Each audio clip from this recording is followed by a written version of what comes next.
Hər kəsə salam. Məndən tez-tez videoların altında yazıb soruşursunuz ki, hansı qaymaqdan istifadə edirsiniz? Ona görə paylaşdım. Dekorab qaymağını istifadə edirəm. 27% yağlılıqda. 2 cür olub bunun qablaşması. Üzəri mavi olan da olur.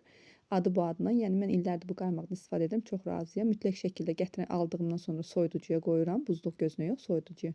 Soyuq məsləhətdir qaymaq da, qatlaşdırılmış süd də.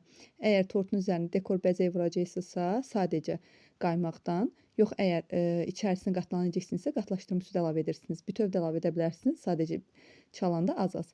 Yarıdan da əlavə edə bilərsiniz. Yəni şirinliyi sizə bağlıdır. Qatlaşdırılmış süd əlavə etməyəndə şirinliyi demək olar ki, olmur. Amma ki, çox razıyam. Qətiyyən axma, duruluq olmur. Çox gözəl olur. Videolarımda var. Bu qaymaq çəkmişəm. İstəsəz təkrar çəkərəm necə hazırlanır. Çox asana başa gəlir. Yəni mən çox-çox razıyam bu kremdən. Qaymaqdan daha doğrusu. Yəni alıb istifadə edə bilərsiniz ürək rahatlığından. Dediyim kimi mütləq şəkildə qaymaq soyuq olmalıdır. Əgər isti yayılan edirsinizsə, mikserin dəmirləri də soyuq olsa lap gözəl olar təzə-təzə eləyən xanımlar üçün. Adi quru qaba əlavə edirik qaymağı. Başlayırıq çalmağa. 5-10 dəqiqə arasında hazır olur. Sonra isə qatlaşdırılmış süd əlavə edə bilərik az-az.